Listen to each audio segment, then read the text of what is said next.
Hello and welcome to another episode of Bare Bones Wargaming, a show with no bells, no whistles, no frills, just a man, a camera, and his game.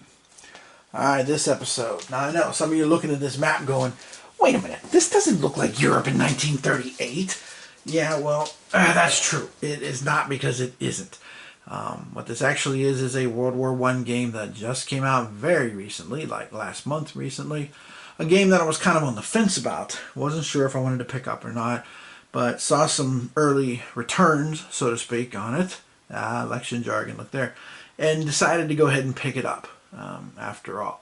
So, because as you all know, I've been very interested in World War I this year. So what you see before you here is actually the game An Attrition of Souls, World War I Strategic Scale, published by Compass Games, and designed by Scott Liebrandt, I think, is how that's pronounced. Hopefully I'm not butchering things too bad.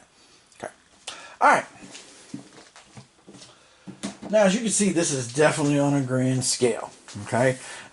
This is, I've already started the game because the first game turn, not a whole lot goes on. You basically start to deploy your initial forces. It starts in the spring of 1914. Right after, you could say, the Archduke has been assassinated, because the only pieces to start on the game board then are these two down here in Serbia. Okay, that's it. And by the end of the spring 1914 turn, which, by the way, you cannot enter enemy territory, you cannot do any battles, nothing's going on. You're just basically getting your people ready to roll and getting ready to fight. Okay, so I'm picking up with the fall of 1914, which the turns in this game are spring-fall turns, so it does play pretty quickly. And I'll go over things from there, what we're seeing, what's going on, and such. Now, this is just going to be a video on the base game. There are a number of optional rules in this game. The only optional rule I'm using is because after, this is my fourth or fifth play, I think it's my fifth play.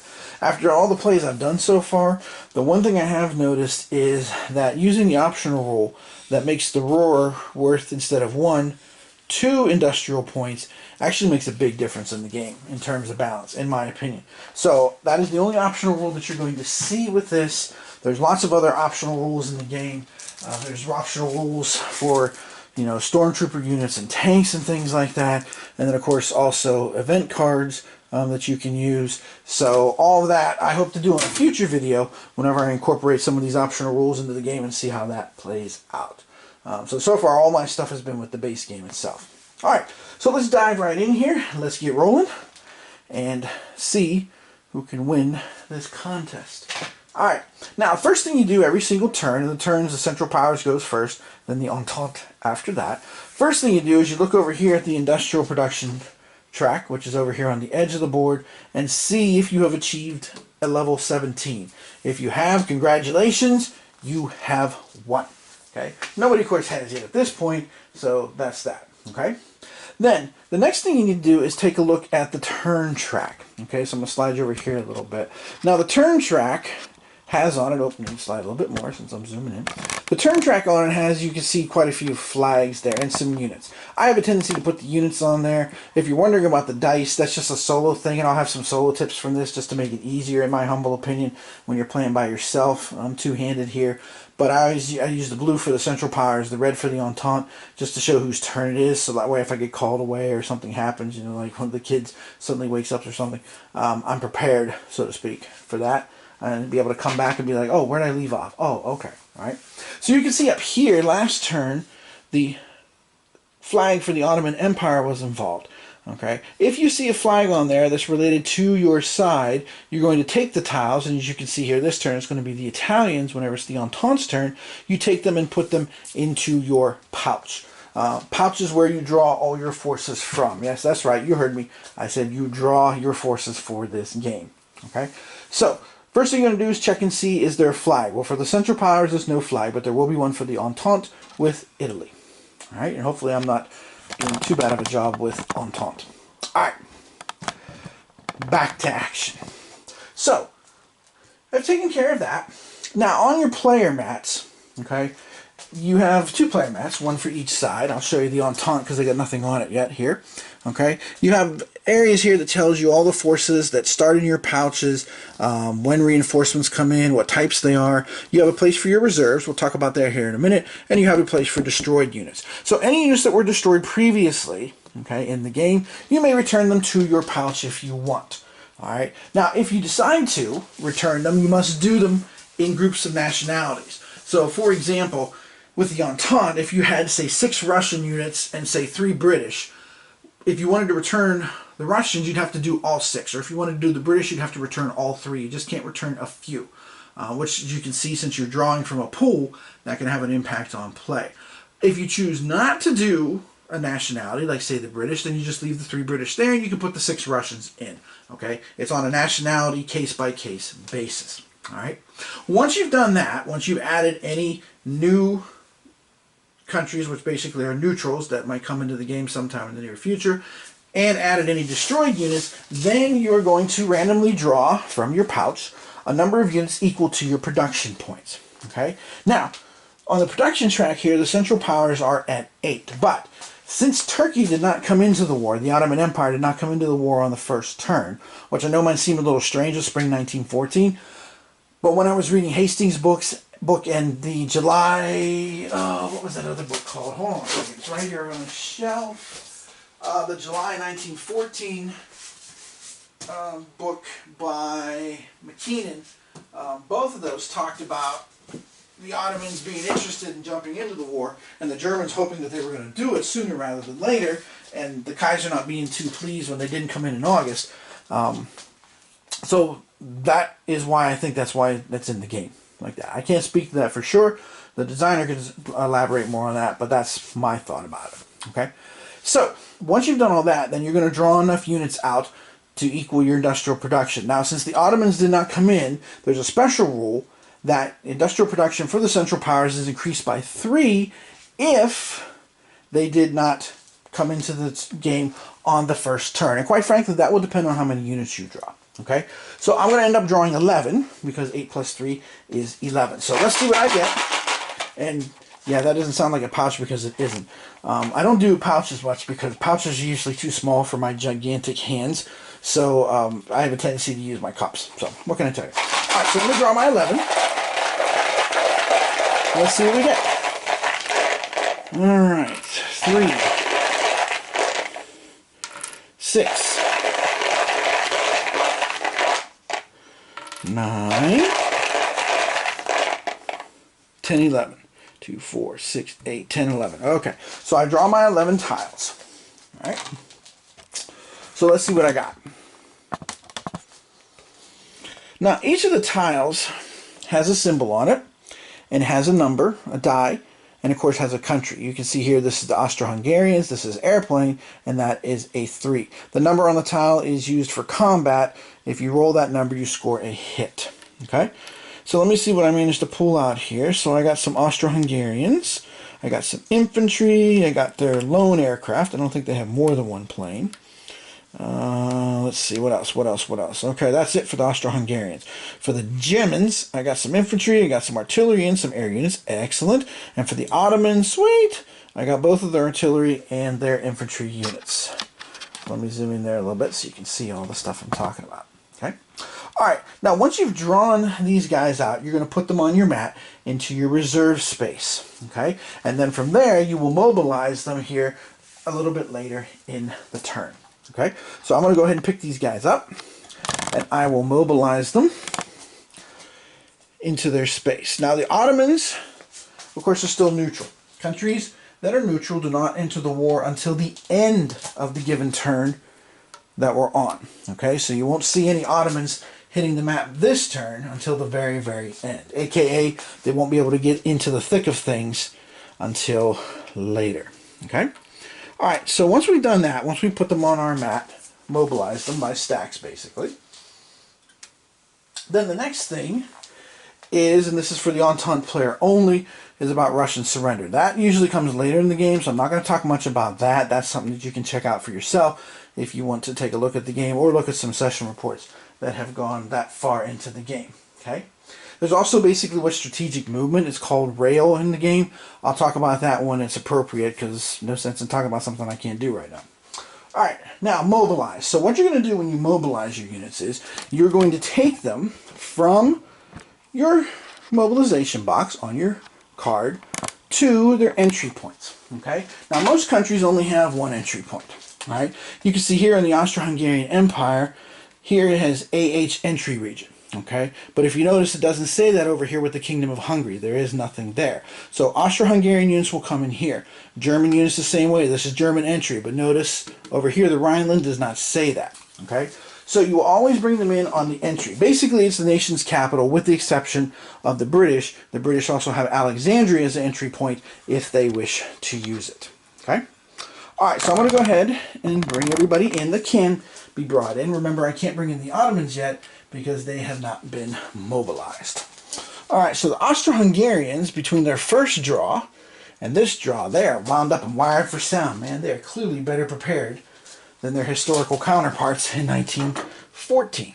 Okay, the Germans have a decent amount of forces here too, in the German Empire as well. Okay, and again, since the Ottomans are neutral, and if you look over here at Istanbul, you can see the N marker here. We will not put them on the map until later. If I choose to have them enter, I can choose not to. It's up to me. Okay? Alright. So now I can move. Now, here's the tricky thing about this game. This game has a very interesting and different movement system. It's not hard to grasp, but it's definitely very different from any other games that you might have played. It is from any games I've played, to be honest about it all. Again, it reminds me a little bit of like strategic moving in some other games. So here's how it works. As you can see, the map is fairly basic. There's not that many game spaces. I mean, France is basically made up of one space, and that's it. Okay, Germany's only got two. All right. Now the spaces are connected by these big, heavy black lines, or also by these naval lines, which the naval lines can only be used by the Entente players, not by the Central Powers. All right. When you move, you have to move from your capital to any space that you can trace through that are friendly controlled until you hit either an enemy controlled space or a contested space. Okay, and each space has a control marker on it. You can see here's the Central Power one, which they took the well, here I'll show you. They took the Balkan cross, and see they put the oops, upside down, sorry about that. They put the different powers, their flags on it, on the 4 different directions, which I think is kind of cool. And the Entente, they made it basically like a die, which also I think is pretty cool. So each space will either be controlled by one of the powers or will be contested. More about that in a little bit. Okay? But here's the thing. If you have troops already in the Rhineland, you can't move them into Belgium. You can't move them down to Vienna. You must start either from your own capital or from a friendly capital, okay, that is on your side. Then you can go from that capital space, but that is it. So you have to be very careful. So for example, right now, these Russian units in Poland will not be able to move when it's the Entente's turn here in a minute.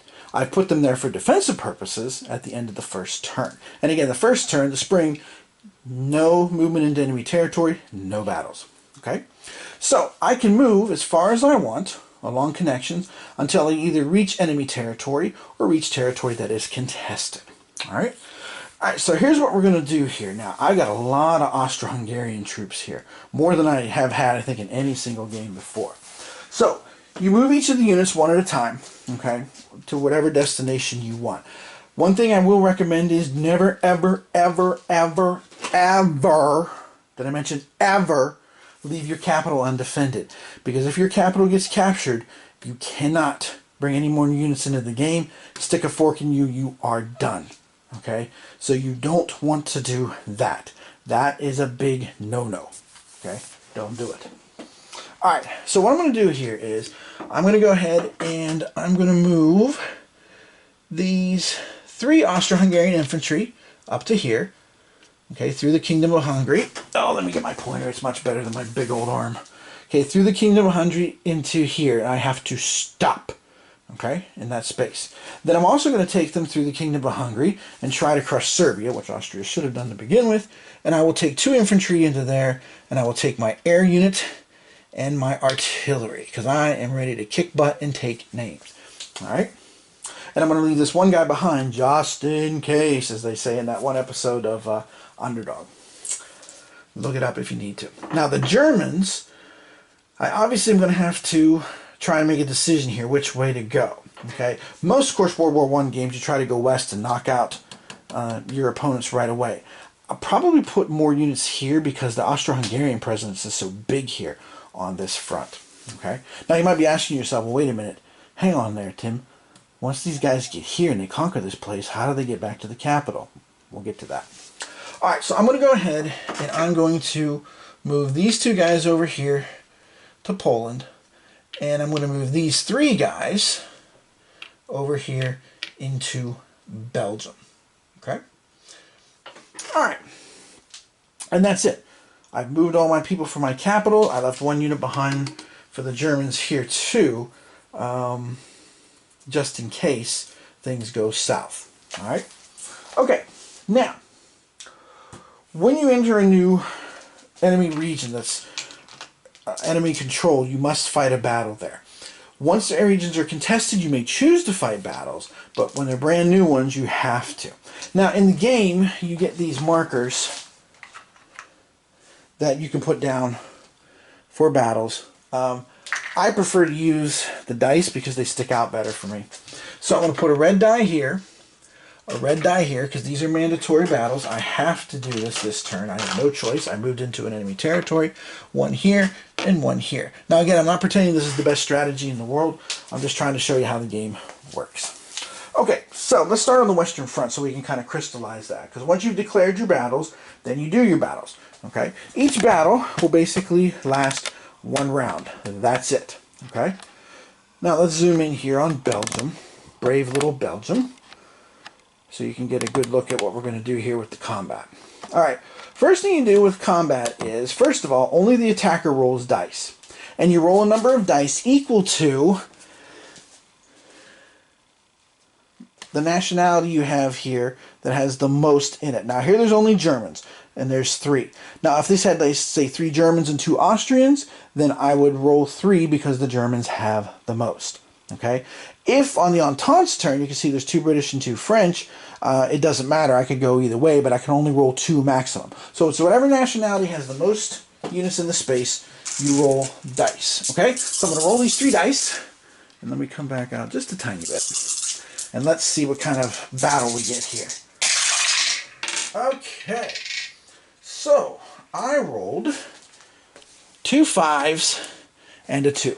Alright? First of all, anything that's a 4, 5, or 6 in the basic game is crap. Forget it. It doesn't matter. So we're going to get rid of these right away. Okay? Nobody hits anything.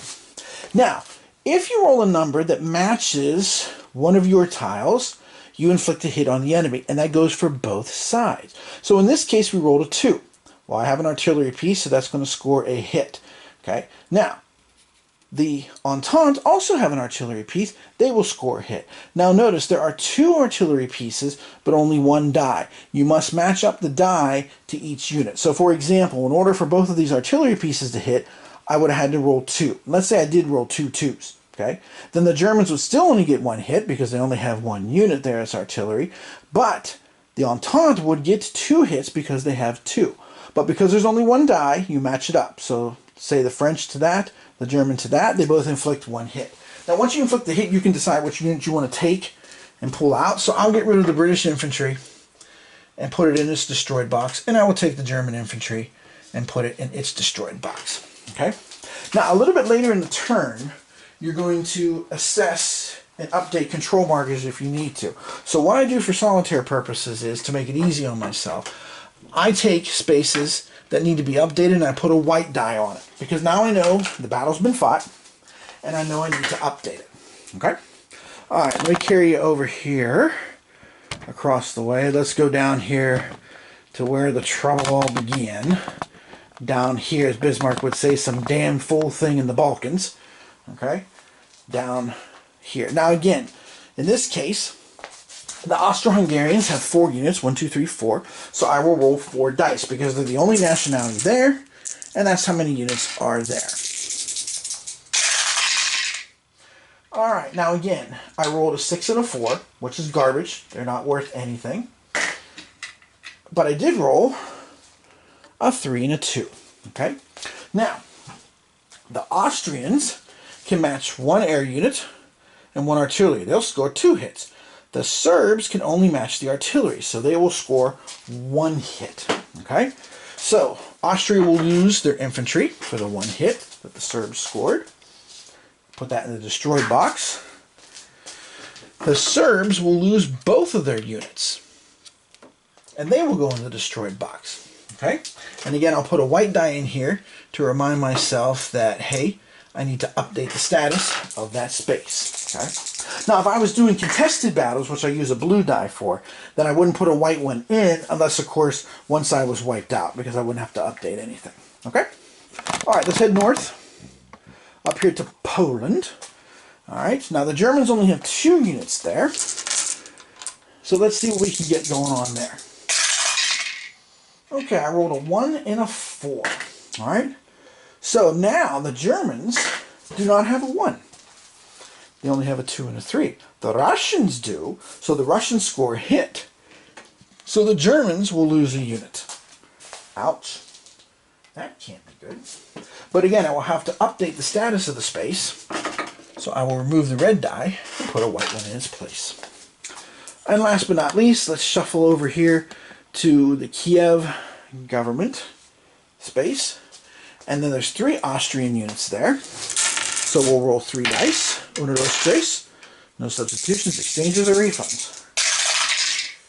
And I rolled a 1, 2, and a 3. Now both sides only have infantry, so both sides will score 1 hit on each other.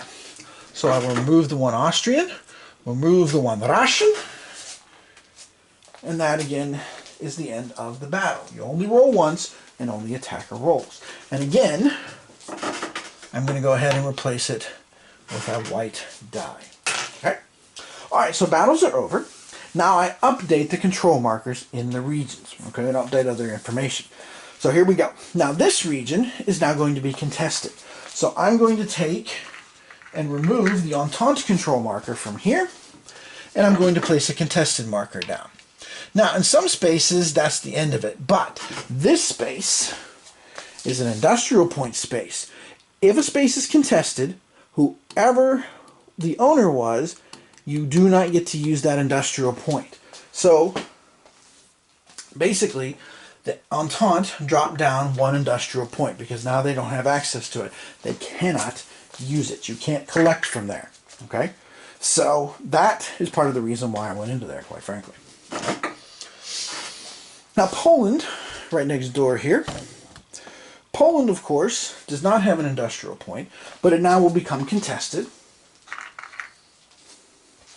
So we'll change the control marker to contested, and that'll be it for that. Nothing else to do there, nothing else to see here, as it were. Okay? Now, down to the Kingdom of Serbia, where all the trouble began. Okay? Now, here the Serbs were wiped out. So this is going to change the control marker to the Central Powers now. Okay? And since the Central Powers were able to conquer Serbia, they will get that industrial point. And of course, the Entente will lose that industrial point. All right? So that actually worked out quite well. Now, if you wipe out all the units in a space like this, then you can advance into another space nearby. Except here, of course, we have neutral spaces that link to the Kingdom of Serbia. We have Salonika, the Kingdom of Greece, which is neutral, and then we of course have Bulgaria, which was leaning towards the Central Powers anyway, so why would we invade there as well? So you can't go into neutral spaces. But for example, let's say up here, just for argument's sake, let's go back up north here, and let's say that here in Poland, let's say the Germans had cleaned that space out, then they could have advanced some, none, or all their units to the next space over, which would be the Baltic. Okay? You wouldn't fight a battle or anything like that. You would just be able to advance 1 space. Okay? Alright, so we have that done now. That's taken care of. So let's slide on over here to our last space that needs to be updated. This too is going to become a contested space between the British and the French and the Germans. And again, since it's contested, you cannot collect the point from it, the industrial point, so that will drop the Western Allies down by 1 there too. Or I should say the Entente. So, not a bad opening move here for the Central Powers. Actually, things worked out pretty well for them. Okay? Alright. Once you've done all that updating, you can now declare war with a neutral country. So that's what I'm going to do. By declaring war, you place all the units from the reserve into the home space, the capital space, and then you remove all the neutral markers and replace the neutral markers with control markers for the power that they join. So in this particular case, the Central Powers have all these folks show up here. And now if you want to, as a special move, you can move, using normal movement rules, units around. Okay, I'm just going to try and make sure that the British can't come flying up into Armenia. I'm going to bring these guys here just to kind of block for the time being. Okay, and then of course I need to increase the Central Powers industrial production by 2 because Istanbul was worth 2 points there from that. Okay, now if there were any neutral units that were in your reserve, any non-neutral units that were still in your reserve, let's say for some reason you didn't deploy some of your units to Berlin or something like that, then they would go into the destroyed box. Okay, and that's that. That's a complete turn. Okay, so let's take a look at an Entente turn here for the fall of 1914, and hopefully that'll give you a good idea of how the game's playing and how it works for all of that. Okay, all right. So let's take a look and see what the Entente is going to do. Alright, first of all, first thing we got to do, we got to check they don't have 17 points. We have to check flags. We do have the Italians, so the Italians will all be added to their pouch. Now I can add destroyed units if I want. I'm not going to bother with the Serbians because, well, I can't bring them into the game. So I will put back the Russian and the British units. I may end up needing those guys.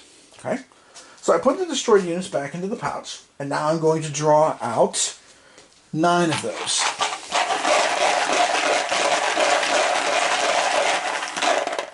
All right, 2, 4, 6,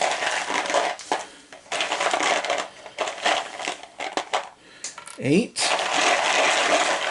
and 9. Okay. So what did I draw here? Well, I'll just tell you what I drew. I drew 1 Italian, 2 French, 1 British, jolly good, and last but not least, 2, 4, 5 Russians. I drew as well. Da. Okay. Alright, now, I can do what I was saying before, the rail movement at this point. Alright. Now, how the rail movement works is basically you can choose one area that has units in it, and then you can basically move those units to your reserve. So for example, at some point here I will probably, more than likely next turn, want to move at least some of these, probably 2 of them, from the Kingdom of Serbia. So what I'll do is I'll take them, put them into my reserve, and then when I mobilize, which is the next step, then I'll be able to put them back in the capital so they can move. Because remember, the only way you move is from a capital. Okay? It is not possible to move from a non-capital space. Okay? Alright. And I guess the other way to tell capital space is you can see the big lettering, Rome, and then over here, Northern Italy. So, I mean, you only have the banner. So, okay. So I'm going to go ahead and mobilize my folks now that I have, because I don't have any Entente units that I want to strategically move around like that from any one space. Alright, so I will put the Russians into Petrograd, which of course the Russians changed the name of the city from St. Petersburg because they thought it was too German sounding when the war broke out. I'll put the one here, British, in the UK itself rather than Alexandria because I think Alexandria is okay for now. Then I'll put the 2 French into Paris, and I'll leave the 1 Italian because remember, if you're bringing a neutral into the game, you have to do it at the end of the turn. Well, practically the end of the turn. Alright, so I've mobilized everybody. Now I can move. Well, The Russians actually are in pretty good shape over here in Poland. If I can roll through Poland, I can contest Berlin. If I contest Berlin, that's going to subtract 3 industrial points off the Germans. Sweet! So, I think that's what we're going to focus on here with the Russians. I still want to try and defend here, and I might move somebody down here to the Caucasus, just in case the Ottomans get ideas here for the spring of 1915. Okay? Alright, so let's start with the Russians, since I know what I want to do with them. So I'm going to go ahead and move 1 infantry, move an artillery, and move this air unit. Okay, because of course, notice then it gives me more chances to hit, alright, into that space. And then I'm going to go ahead and move 1 Russian into the Caucasus as a buffer, and I'll bring these 2 Russians into here. Okay, again, notice you follow through friendly territory of any length, friendly, friendly, boom. Have to stop either when you reach enemy territory or contested. This space, remember, was contested last turn when the Austro-Hungarians came to town, so to speak. Alright, now over here in the west, I'm going to take these Frenchmen and move them up into Belgium. I'm also going to take this British, take it down the line here, which I can do, and up into here. Okay, I can only use 1 sea lane per turn for the Entente, so I couldn't go here and then follow this sea lane. It doesn't work that way. I'd have to come to Paris, and then next turn I'd have to come to Rome if you want to think about moving British troops to help, you know, maybe drive up into the soft underbelly, so to speak, of the Central Powers. To paraphrase Churchill with the soft underbelly of the Axis. Okay, so I've moved everybody that I want to move. I'm happy with my movement. So now we'll take a look at battles. Now, any mandatory battles? No, because I did not move into any spaces that have enemy troops. I do have optional battles, and I am going to wage those battles because I think I can press on the Germans pretty hard. Because notice in the game here, and this is both one of the strengths and weaknesses of the game, in my opinion, it's a double-edged sword, like a lot of things in life. In this particular situation, I had lots of Austro-Hungarians to start the war, which is good, and some Ottomans, but I don't have enough Germans. My Germans are stretched thin. Now, granted, I could have taken some of these Austro-Hungarian troops, which of course would not have happened more than likely in reality, and I could have sent them up through here and sent them into either one of these places, either into Belgium or into Poland, if I had been so inclined. I just didn't do it. Okay? Alright, so let's start over here on the Western Front. The French have 4 units there, so we're going to roll 4 dice, and let's see what we get. Viva France! We've got 2 6s and a 5. Garbage. So that's useless. And we rolled a 2. Okay? Now again, the Germans have a 2. The Western Allies, the Entente, have a 2, so both sides will have to lose 1 piece. So I'll take 1. And notice, it doesn't have to be the piece that's involved. Like, I'm using this French infantry to take the hit, which is perfectly acceptable. And those go into the destroyed box. So there they go. Okay? Now, this is a contested space. Nothing is going to change about it because the Germans still have 1 unit there. So I'm just going to go ahead and put that back in the box. I don't put a white die on because there's nothing to change. The status has not been altered at all. Okay? Alright, now here comes the big one over here in Poland, because this is where things could get really sporty. So the Russians have, let's see, 1, 2, 3, 4. They have 5 units there. And the Germans only have 1 man to hold them back. So here comes that German fear, the Russian steamroller, it looks like. Let's find out. Alright, whoo. Very much so. 2 2s and a 1. Uh-oh. Followed by a 6 and a 3. Alright, the 6 is garbage. Now the Russians will score, they have a 2 and a 3 and a 1. They will score 3 hits. The Germans can score 1 hit because they have the artillery there. So the Germans will be destroyed. Little overkill there. The Russians will take 1 loss. So they'll go ahead and take it from infantry. And now I'll replace this because I'm going to have to update this spot. And now I'm going to roll here into Berlin. And now we'll have to update Berlin. So I'm going to put a white die on Berlin too. So let's remove this blue one. And then the last battle we have here is going to be over in Kiev. There are 1, 2, 3 Russian units there. 2 4s and a 5, so nothing happened there. Okay? And since nothing happened there, well, there's nothing to update either, so we'll just remove this out of here. Okay? Alright, so battles are over, so I'm going to update control markers. So we're going to go to Poland and pull out the contested marker and put an Entente marker back in because the Russians liberated that space. Well, not so much liberated, but they secured it again. Now, here's where things are going to get ugly in Berlin. Berlin is now a contested space. Yikes. Which means that the Central Powers are going to lose 3 industrial points. Because a contested space you cannot get industrial points from. Yikes. Okay. That's UGLY, ain't got no alibi. That is ugly. Alright? But again, part of that is because I drew so many Austro-Hungarian units out of the pouch to begin the game, especially on the first turn. I only drew, out of the 7 units I drew out of my cup, I only drew 1 German out of 7. So that really, I probably should have put some of the Austro-Hungarian units elsewhere, but you know, I was trying to get that drive into Russia. And also, of course, it gives you a chance to see how the game works. Now, if I didn't have that one lonely little German unit still in Berlin, then it almost would be game over at this point because Berlin would be conquered. The Germans would have no place to bring people in. The Austro-Hungarians could, of course, deploy forces to Vienna and come up through Vienna and try to recapture Berlin. But, yeah. Okay, so that would be a case where if, let's say, that Berlin fell to the Russians, and let's say you drew like 3 German tiles, then at the end of the turn, when it says like your non-neutral ones go to the destroyed box, that would be a case where you would use that rule. Okay?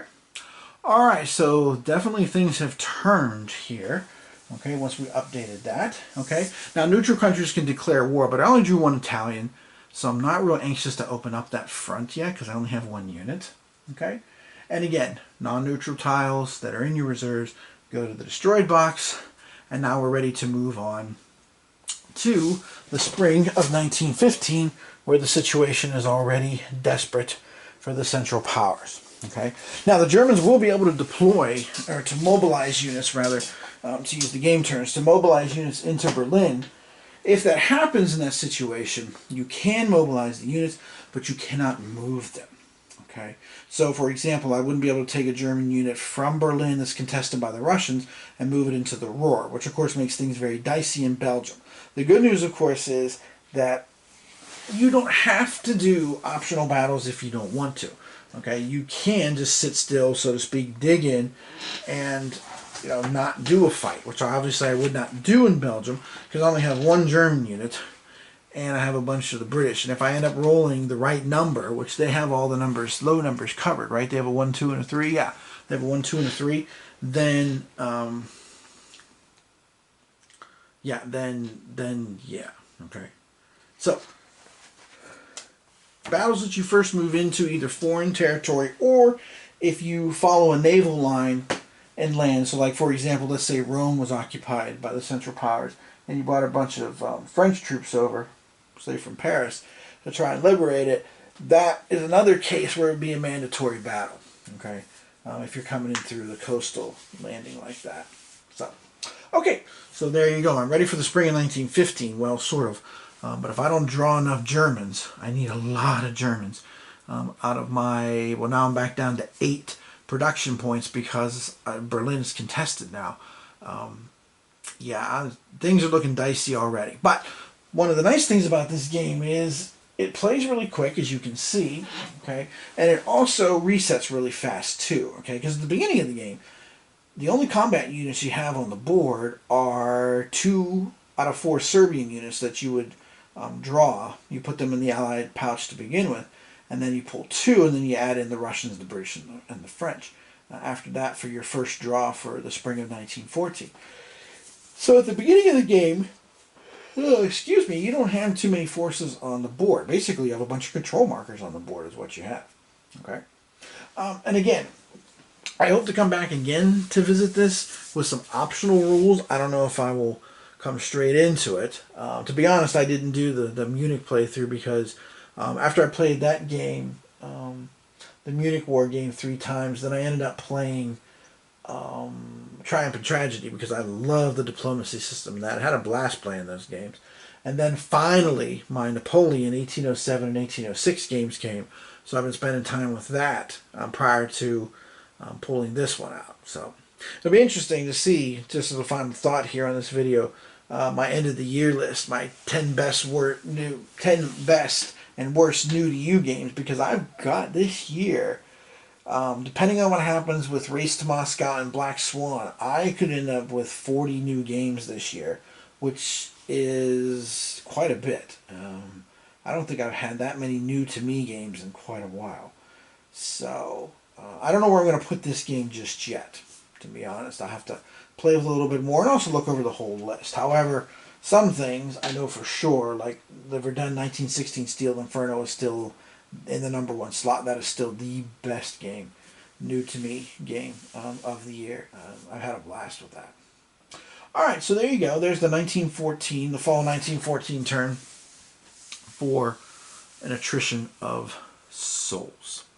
All right, very interesting take on strategic World War One. And again, you know, as I kind of talked and touched on a little bit, there are some things to take into consideration, but at the same time, so far I'm having a very favorable impression of this. Again, I need to add on some of the optional rules, see if that makes things a little bit different, and you know, kind of run things from there, kind of look at things from there. I do find it interesting that the game does allow the Central Powers to bring Mexico into the fray, which, you know, at first may sound like, what? How can Mexico be a threat to the United States? But you have to remember that when the United States declared war on Germany, on the Central Powers, in 1917,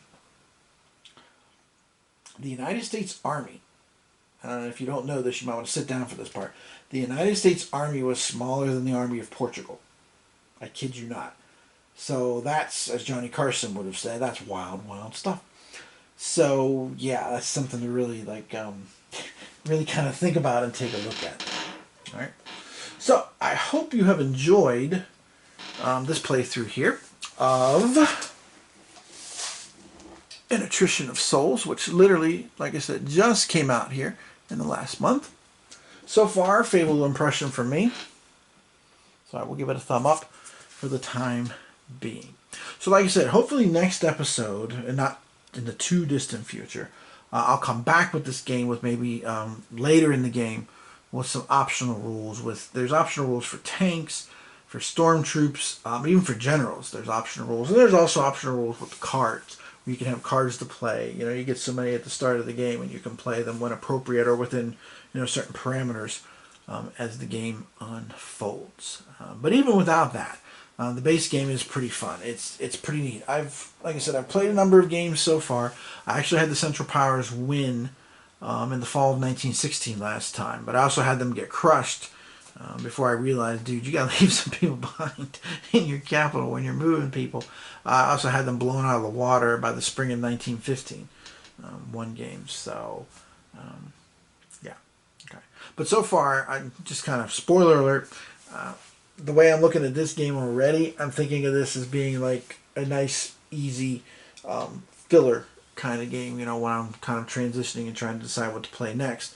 This is so easy to set up, and it plays so quick that you can easily get a game in this end, even playing solo without too much effort.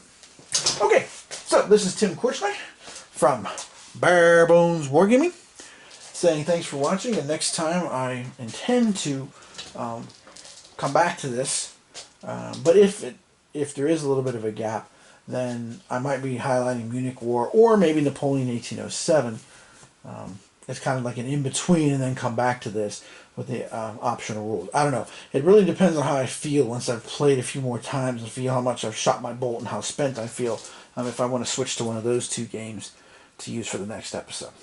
As always, thanks for watching, and we'll see you next time.